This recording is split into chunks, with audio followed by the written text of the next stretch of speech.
Vivid and 72, and we saw Keys and Slacks as well down below them. Looks like Vivid is in a clutch situation right now as his teammate is already down, trying to find the player on the zip line. He heard it coming.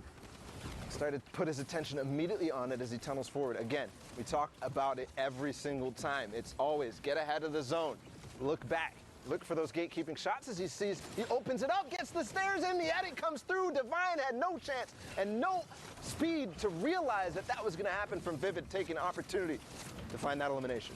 Divine on the low ground now being dropped down to the underworld as Vivid starts to make his way up. 72 has been eliminated, so it's all him. Only 10 mats though, so it's just him and a Dream at the moment. Now has to barrage through enemy builds with his pickaxe. Has an edit though. The last mat that was his in that box. The dynamic zipline play coming in as he does gain a little bit of height, but needs to go even higher. Balls flying all around him in the map as well. H-tag going down. Can he get the mats from that elimination? Yes, he can. 20 metal only though, as he still has to rely on his trusty pickaxe, denying a player height on that layer as well. He does have one launch pad and one mat left. Tickers all the way up top with Hornet, who has qualified in solos as well. We'll see if he can replicate that and get double qualled with his dual partner as well. Kuturba dropping down a layer. We'll see if Vivid can find a way up. Vivid doing crazy things right now. Fortunately, the zone did go back in his favor, so he doesn't have to spend too many materials as it's going downhill, and he uses the one piece of metal to block that shot, and now he's looking for more. He's looking to refresh. He needs to find something, possibly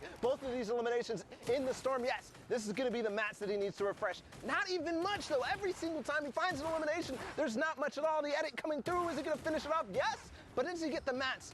Not really just yet, but taking the time, going back, still only 10 builds, really 15 builds here. Vivid, can you really do this right here with no mats from all the way back when? Clutching up, now into the top 5. He is doing this. The big thing about getting these low ground eliminations is that everyone else is also in shambles.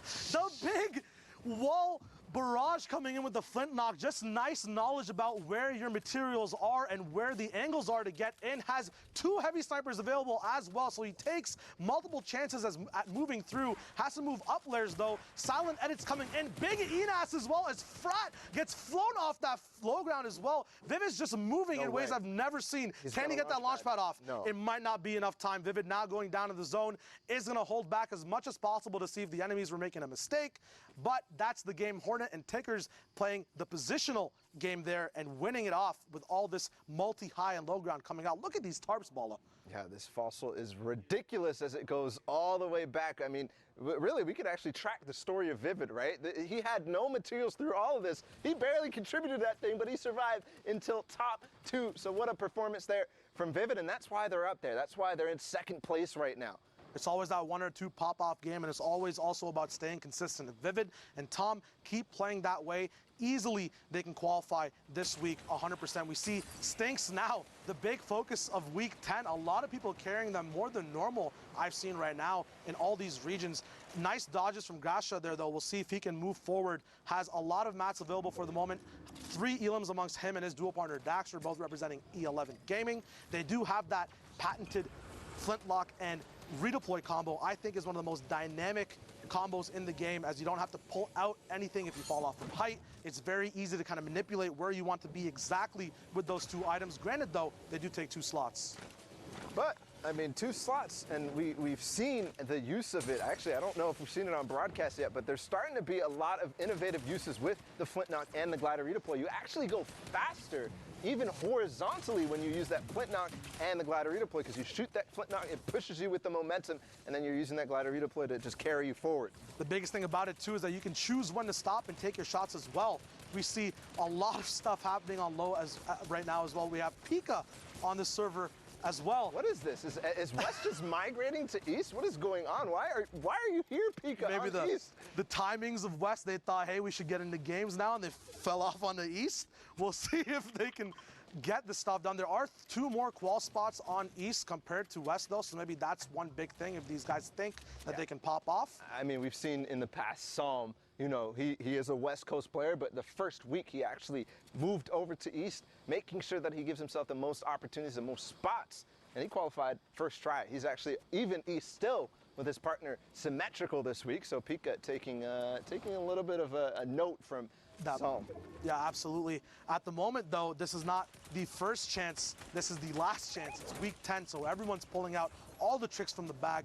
No secrets here. We'll see if we get anything equivalent of an Olaf boost. We'll see if there's any secret stats happening as that door edit comes through. People now have adapted to that, though. They know that someone's coming through that door. Assault taking all his shield off when he gets onto this rotation. Only 2 minis available. We'll see if Innocence has any heals as well to supplement this duo as he gets booped a little bit of interruption there on his minis. He does have shadows available. Once again, 1 player on shadows, 1 player on the balls, and in perfect position as well as he can beam Hydra from the zone line. A nice dynamic switch onto the floor from the wall once he realized that someone was already pressuring that wall. This is just those micro decisions these players make at the last second of these shots to get that elimination when they move across the map as well. They're going to be on rotation now. We'll see when they box up and go back.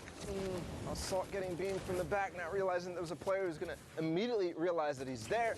But I got to talk about it. We said pulling out all the stops. Assault and Innocence right here, they're sticking to the tried and true, the 1 baller strat. We've seen them do this, even dual baller all the way through from the beginning, but they just got ripped. That baller is gone now, and they have to dive. No, Innocence is still down there, actually.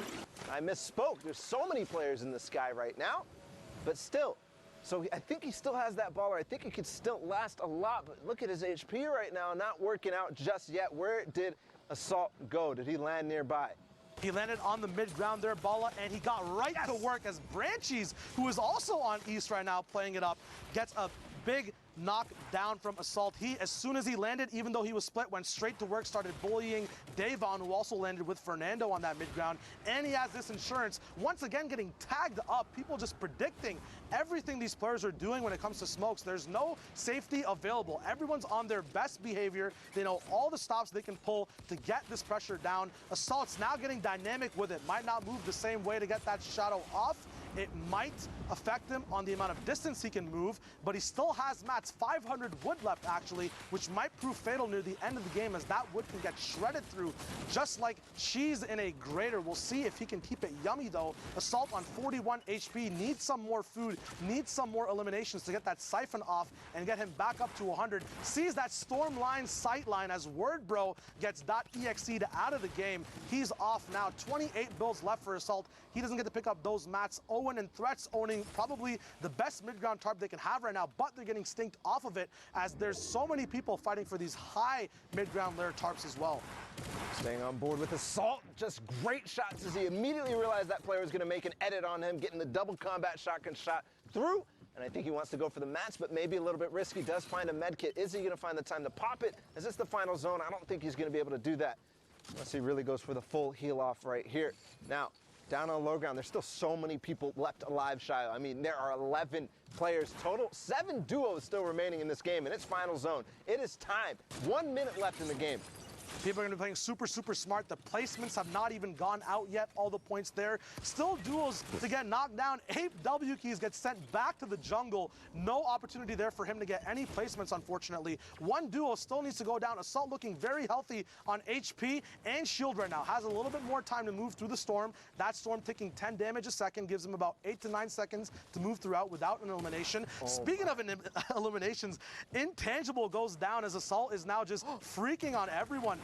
Another shot coming in. Threats is getting eliminated. Can he keep it going? Assault has that low ground lair. It's very dangerous for the surprise factor. Davon getting that shot off, but it's not over yet. Creo and Nolan in a 1v1. Both their duos have gone down. Creo with the Superman launchpad on the height. Still has mats to answer with it as well. Starts taking the ticks of health first, but resets those ticks as Nolan has fallen under less HP. Creo with the high IQ launchpad and safety switch to stay in the storm and clinch out that game. Huge plays there. 3 eliminations. The victory royale. Creo, you can't do it better, Bala. You can't. Creo just pulled off one of the most insane clutch launch pads I have ever seen, knowing exactly that Dusty Divot has these, kind of elevation changes. It goes up and then it goes down drastically. He knows there's builds up there. I can get up there and I can out-heal or outlast you as you have to make your way through all of that old fossil. Perfect play there from Creo, and that's why he's qualified in solos, right? So he's trying to do it now, trying to get double qualified and bring his teammate Kiwi Face along with him.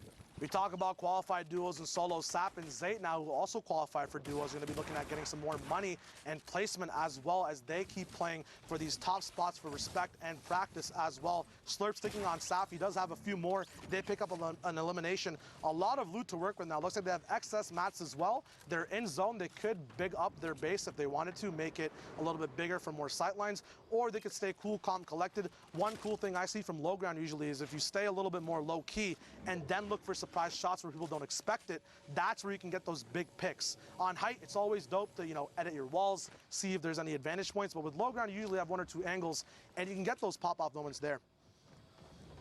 So Saf and Zayt, I've seen a little bit of on Zayt's Twitter about his strategies going into New York, talking about how he's trying to control his drop spot being Loot Lake.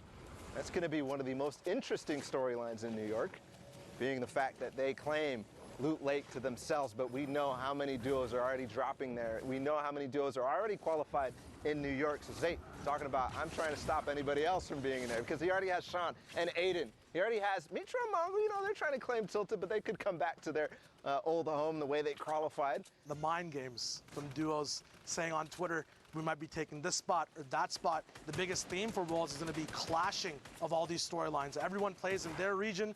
They know the rules, but that always gets flipped. As Juxta gets flipped as well in the Storm, he goes down. Easy Elam points picked up from Sap and Zayt. Yeah, I do want to shout out real quick somebody who's been doing a lot of research on those clashes going into New York in solos. He put together all the drops. That's Arcane on Twitter. Absolutely amazing work. He just does that week in, week out, and now we really can look at a map and say, okay, we're gonna see this, we're gonna see that, and I can't wait for it. But you know what else I can't wait for? It's Fuzzy and Hogman. This is one of the teams that has had those, heartbreaking weeks, those heartbreaking moments, but also very positive, triumphant, because every week they're up there as Hogman picks up webs. Every single week, they are getting so close. And we saw them up on the leaderboard before, right around probably possibly this game is fresh for us, not even realizing any of the points here. Hogman, you are crazy. He just went all the way up on high ground with the baller, and Fuzzy's doing the same too, but staggered because now, no, just barely. I thought he was going to take full high ground while Hogman fights from below.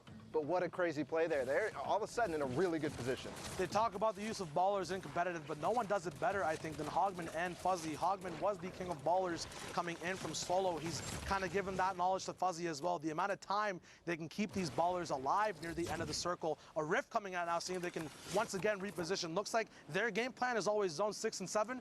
Fight for that height. Use your mats then. So if the balls don't work, we'll see if the Rift to go can work. And it does almost, as Hogman gets that slow deploy, yes, but pops off on Sean Claude from the back. We'll see if he can build up. Another shot coming in. The Sidewinder combat shotgun. We'll see if he can wall replace here. His enemy goes down lower towards the ground. Sean gets that Elim, or Hogman gets the Elim confirmed on Sean. Multi-layered high ground available as well for this duo. Yeah, and I'm curious, okay, they are going to use the launch pad to get right back down. Actually, Fuzzy's going to go ahead and drop all the way down. He does have that glider redeploy, but one thing I'm noticing in their inventory, they have the chug splashes. We saw the play earlier from Famhood. So that is a possibility here in this game, but there's still so much to play, Shio. The Chug Splash is one thing you can always bait and switch with. We saw that high ground PG fight about to happen, but instantaneously that heal-off came in. We'll see what these duels can do with the utility they have. Brispy going for a nice utility play as his trap gives him some fruition, but he can't capitalize on getting those mats, ammo, or weapon upgrades because these guys have to move for the Storm. Sometimes you can get those high priority elims down, but you won't be able to get everything out of them except for just the points, and it might make it so that you fall behind on tempo for the rest of the game, moving on positions. Speaking of tempo, I love how Sherry here is not, full topping all the way through, but what he is doing is placing a floor and a cone on the bottom layer and making sure that if anybody's going to go below, I can make that edit. I can open up on you. A lot of personalized styles from a lot of people. Powbro going down. We'll see Cherry actually moving behind his builds as his duo stays up. This is huge. 6 duos left alive now. 1 more placement point left. We'll see who's allowed to play and who is not going to get any placement points from this point onwards. Hogman on the high ground with Fuzzy, who's trying to wall replace. Once again, this genius type of split on height where one person, one target, so the other one goes and does the dirty work. Fuzzy in a dirty situation, but Hogman cleans it up. Very nice stuff there as they get that Elim down. Big points available as well for these duels if they can keep getting these elims over and over again. And I love how they collapsed directly on that player. As soon as they got both the cone and the floor, that player started full sending on them. They both came down and made sure that they would handle this, but making sure that they're also getting that victory royale. They're slowing down, splitting the materials, knowing exactly where that LX or I duo is going to be, but Fuzzy goes down. It's now all up to Hogman, maybe opening a little bit behind. The Siphon match right there, that's going to allow him to stay up just for a little bit longer, using the Chug Splash. Not yet using that slurp, but he sees an opportunity, does get a couple shots. Now it's a 1v1 down on low ground. Hogman can take his time or go full send, get the elimination. Yes, onto Brispy, and then finally onto Lotus. Hogman and Fuzzy take the victory royale with 20 points. Options, options, options. Hogman just using the proper shots, using the proper heals. Zeke, what do you think about all this, man? How is this stuff getting so insane and more ramped up over and over again? We knew for a while now that Hogmans and Fuzzy had it, and right then they just put all the pieces together. A massive 20-point game. Let's go. Fuzzy Wuzzy doesn't care. Fuzzy Wuzzy will take all your points.